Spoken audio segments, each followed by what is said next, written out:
Hey, good morning, everybody. Hey, I wanted to follow up with everybody regarding these executive summaries, all right, because there's obviously a little bit of confusion here at times on how to actually put these together. So, this is really not as hard as it seems, but yet, without face to face instruction, it can get a little confusing.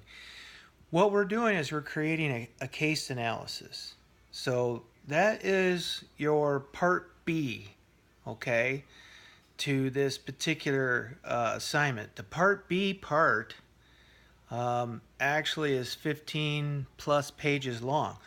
Um, I gave you some examples. They're loaded into the system for you, okay? Um, this particular section goes into extensive detail about the company's situation. But more than anything else, we follow a pretty standard guideline here. Their current situation for their financials and their financial health, which talks about their income, their sales, their return on equity, their stock prices. Where do you get this information from? The checklist, okay? Go down the checklist and it's all there verbatim. Everything that needs to be in these sections, okay? So don't get overly worried about, oh my God, how am I going to know what all this stuff is? This is what I'm teaching you, all right? The checklist will give you everything you need to have, all right? If there's ever a question or concern, you guys email me, text me, call me. I think you know by now, most of you, that I'll call you right back or I'll email you right back. I'm pretty good about responding, okay? So don't panic. So that section, the case study itself, you build, okay? We want to know everything there is to know about the company's financial health, liquidity. Are they solvent? In other words, do they have a lot of liabilities? Okay, we're looking at current ratios.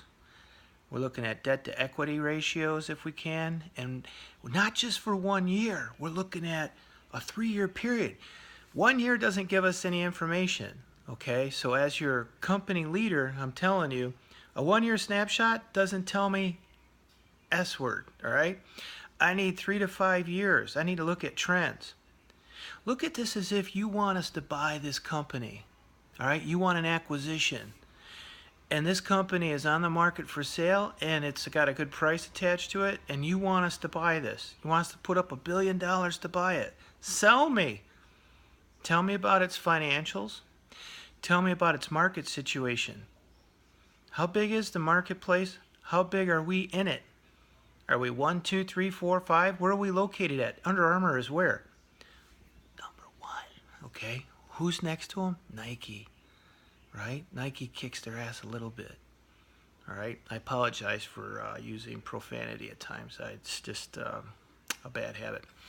But Nike is always right there on top of Under Armour. Okay? So watch your numbers in that market space. If you need some help Googling, and I don't care if you use Google, I don't care if you use other people's tables. If you Google templates, tables, PDF files for Under Armour, case studies, case analysis, you're going to find a boatload of stuff. Make sure you cite your sources. You walk into a meeting someday in a professional environment without citing your sources, right? There's always going to be somebody jealous of your presentation. And if it isn't cited, where'd you get that information? Did you just make it up? All right, you don't want to be put in that position, right? Always cite, okay? So I'm going to be on your rear ends about that. Okay, so you can get all kinds of information about the marketplace, the size of it, where they play in it. You're going to bring into that a SWOT analysis that says, hey, this is why this is happening. This is what the strengths and weaknesses are of Under Armour, and perhaps the number 1 player, and the reason why they're kicking their butt. Fair? Okay? And then also, You know, it always is nice to have some Porter stuff in there so that I can see where the leveraging points are. So if you're selling me on something, you're going to tell me these guys have a core competency. They have leverage. Here's where their leverage is. Yeah, that's where the devil lives. All right, knowing where that leverage is. That's why we put that on the discussion board, which you guys are doing a good job. Those of you that are out there, I've noted it. Okay, you guys that are doing a good job with it, and I'm seeing progress. I'm seeing understanding, and I love it. Okay, so let's keep that up. I was out of not the country, but detained for a couple days this week up at campus doing a lot of work. So it's probably why you didn't hear from me. But anyway, getting back to this, so Section B, Part B, 15 to 20 pages, making a beautiful document. Section A takes Section B, summarizes the whole thing into one page. That's what an executive summary is. Because when we sit down in the drawing room, in the conference room, the boardroom, we don't have time to go over 15 to 20 pages. All right? We want to look at one page. We want to be able to read that one-page summary, go through the checklist. It tells you what to put on there, how to format it, how to do everything. That goes on top of Part B. Okay? It summarizes all of Part B. Cool? All right? So when you turn it in, it says Team A or B or 1 or 2. Executive summary. Top page. All the next pages preceding or following are going to be Section B. All right, does that help? So A is your executive summary, which is a summary of Part B. Does that make sense? Hope it does. Guys, you're doing a great job so far jumping on that discussion board. I can tell there's some enthusiasm and you're starting to get some things. You will leave this class knowing how to write well and knowing how to write these. It's a tool you're going to need to have, okay?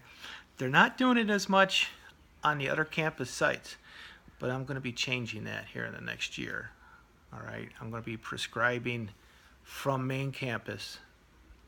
Everybody that comes out of 488 will be doing these business case analysis this way. All right, and it's very necessary. If you have any questions, send me a note, email me. This is good stuff. I hope you guys enjoy it.